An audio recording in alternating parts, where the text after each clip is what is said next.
let us enter Inis Naviva, the Isle of the Woods, the unpolluted aspect of land and soul. What kind of wood was it, this wood? Was it an old mood of mind as much as it was an old mood of the earth? Did it know any distinction between inner and outer, this wood? If you sat in this wood, would you think you were sitting in a part of your mind we are only rarely admitted to? There is an ancient tradition across all of the world which is knowing the stories of your ancestry. And when we know these stories, we know who we are, where we belong, and most importantly, our relationship with the earth, the sea, and the sky. These traditions are always welcoming and inclusive. And if you do not know the stories of your ancestry, then the green world will embrace you. For as any good foster mother will do, she will not question where you're from or who you are, but will envelop you in her green mantle of kindness. For everyone has the birthright to story, to know their place and who they are. My own ancestry takes me to County Leitrim, and these are the stories that I like to share. But more importantly, they enable me to be in harmony with my surroundings. And if they enable that to happen to you, for you to be in harmony with the patch of land wherever it is you live, whether it is a city, a town, or a rural landscape, then it all will be worthwhile. For everything I'm about to tell you is absolutely true, for it has come down from the ancient Shanachie of old, from Fintan MacBucra to Tuan MacCarroll to Urid McCoais, through to the Irish saints of Finian, Columkill, Patrick and Breed, through to my own ears, for I am a Shanachie of the north, south, east and west, a lover of woodlands, inspired by nature. Words are my coracle, riding on a sea of inspiration, of metaphor, of feeling, conveyed through their conscious use.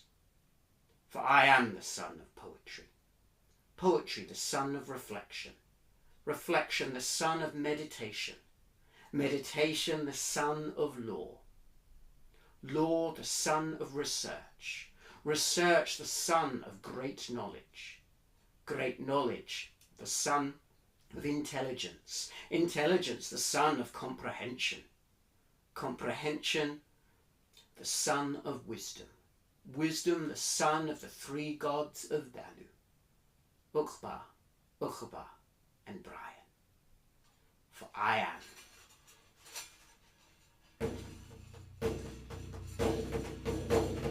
Tuan MacCarroll, ancient bard of old, witnessing ancestry, our stories once told. Tuan MacCarroll, ancient bard of old, witnessing our ancestry, our stories once told. I approached the caves of the hoary sleepers. I was old and decrepit. In the cave I was born again. I was a stag of 9 times, king of all deer herds. Victory and joy were easy for me. I witnessed all the deeds of the nether. I was a bristly black boar, king of all boar herds, faithful to any custom. I witnessed all the deeds of the furball. I was a great eagle, king of all the skies. I rejoiced in youth and vigour. I witnessed all the deeds of the two-headed Alan. I was a speckled salmon in a fairy pool, wise beyond all years. I was eaten by the queen of the Milesians, and as a human, born again, Tuan McGarrelich, bard of old, witnessing ancestry, our stories once told. Tuan McGarrelich, bard of old, witnessing our ancestry, the stories once told. I was there. I was there when Innis Naviva, the Isle of the Woods, first formed. At first, there was snow and ice everywhere, and the reindeer would scratch the snow aside so they could have access to grazing the liking upon the fertile fields. But then as things started to get warmer, other plants started to grow. Mugwort, plantain, shepherd's purse, and then eventually a glorious, incredible, colourful landscape began to erupt. It was astonishing. Above the coloured flowers were delightful packages of wonderful flying beings, such as bees and butterflies and hoverflies. You couldn't make this up. They would take nectar from each of the flowers, and they would dart around, seeming to be in such wonderful joy. Above them there were feathered species, and they were singing in such incredible voices. So there was sound, there was sight, there was beauty all around.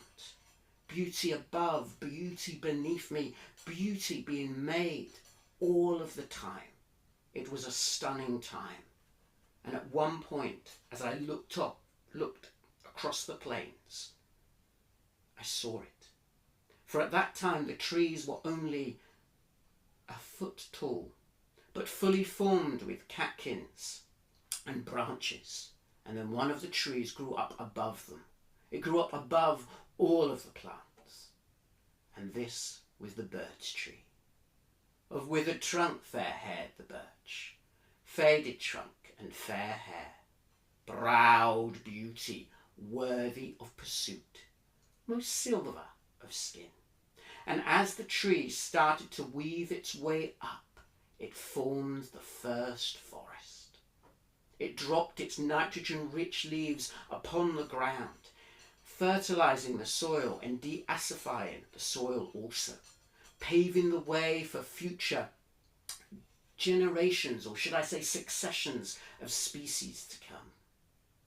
And then the land masses that we know as Britain and Ireland became woodland. Continuous woodland as far as the eye could see. In the south was small leaved lime. Above them there was oak, and to the west hazel. Further north there was Scots pine, and up in what we know as the Highlands was continuous birch regeneration for the last 9,000 years. In the southwest of Wales and into Ireland there was lots of hazel, and there was elm. I saw them all. There was about 12 species which really dominated the countryside at that time. There was the ash, there was the maple, there was the hornbeam. There were all types of tree, and eventually they erupted, and there were 35 key species of tree. All of them with different characters and different ways of being that I could learn from, knowing and understanding all of their being.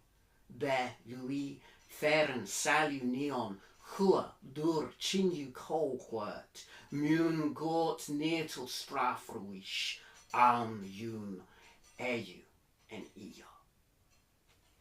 For there was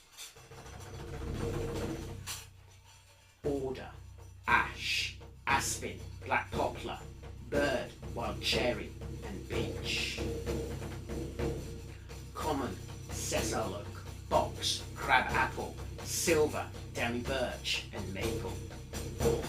Small, large leaf lime, midland, and common thorn, whitebeam, wild service, and rowan. Pine, tree, holly, hornbeam, hazel, juniper, elm. Crack, white, bay goat willow, Plymouth, wild pear, and yew.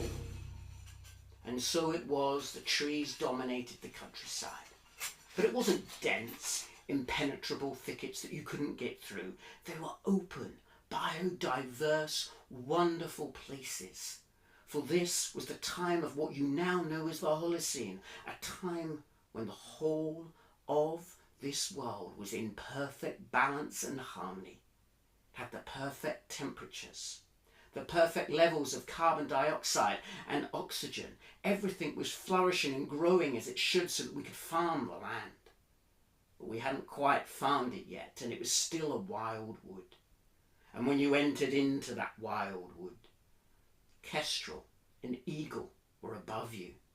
The kestrels would hover above you, while the eagles and the kites would soar. Beneath me you would see huge beetles burrowing into the gigantic bolings of untouched trees. In the distance there'd be beaver building dams, wolves howling. In the clearings aurochs, wild cattle would be grazing the coarse grass. It was a perfect mecca for wildlife. Eden was here on earth. I saw it with my own eyes. It's the pristine, immaculate part of the soul and the land, the memory of which we all have in our own DNA. But of course, as I said, I came here before it was formed, for I saw it form. And I came here in the same way that many of my people did. And we lived in caves by the coast. And when I went into my cave, I nurtured myself by drinking from mountain springs and rivers, collecting mountain spring greens and a wonderful array of so many different plants. I knew hundreds of varieties of plants for medicine and for food. And I would get strong by eating the mussels and the limpets and the fish that were there along the coast. It was an incredible life, a perfect life.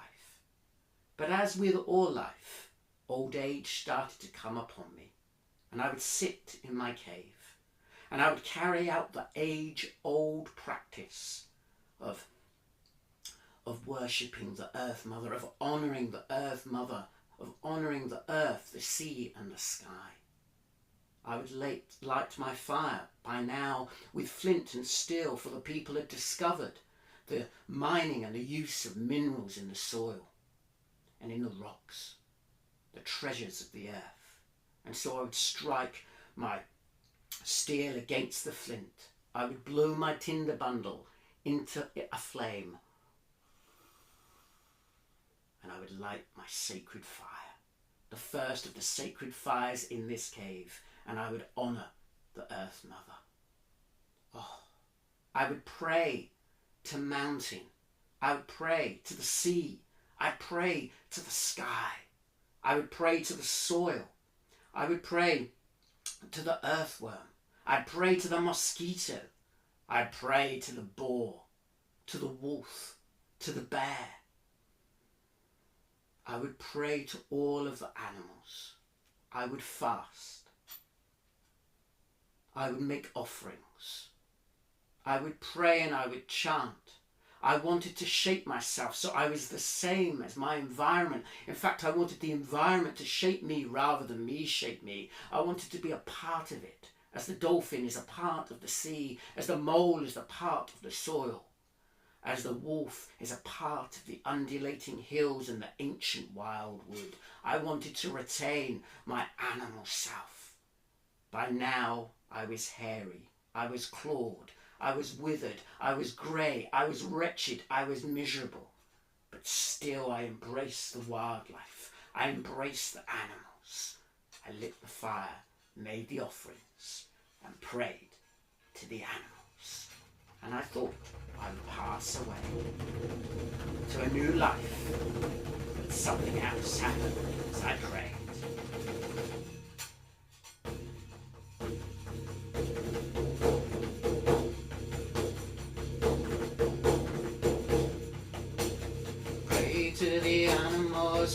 to the soul, unleash wildness, make me whole. Pray to the animals, pray to the soul, unleash wildness, make me whole. Fed by eagle, awakened by snake, nurtured by badger, protected by wolf, feeding deer, burrowing mole, cunning fox, blackbird song. Spirits be with me under my skin, teach me the ways of my sacred kin. Over land, under sea, through the valleys come to thee. Over land, over sea, through the valleys come to thee. Pray to the animals, pray to the soul, unleash wildness, make me whole. Fed by eagle, awakened by snake, nurtured by badger, protected by wolf, fleeting deer, burrowing mole, cunning fox, oh blackbird song. And the most incredible thing happened. I was hairy, clawed, withered, grey, wretched and miserable, but then suddenly I felt joy again. I felt like I could do anything. In fact, I could do anything. I was young and vigorous and full of life.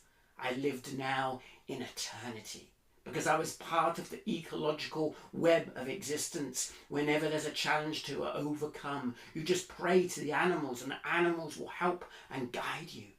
And in this way, I did it many times, fasting for 3 days and 3 nights, making offerings to the fire, praying and chanting these age-old practices sustained me. For not tens of years, not hundreds of years, but for thousands of years, I witnessed all the changes in the land. I witnessed the perfect Eden of the forests, and I witnessed them being cut down, and the new age of the Anthropocene, where humans dominated, started to come in, where we've started to forget who we are. But there were those that remembered. There were those that carried out the age-old practices. The Nagababas in India, the Navajo in North America, the Inuit in the Arctic regions, and me, a Philly, a Farfasa, in the foothills of Mount Donald, flanked by the 4 hills of the last pagan queen, a Philly, a Shanaki, a shape changer, bringing the traditions of the sister islands of Britain and Ireland and holding it as the world changed. And I continued to allow the environment to shape itself and to shape me and to be part of the earth, the sea and the sky. Blessed, blessed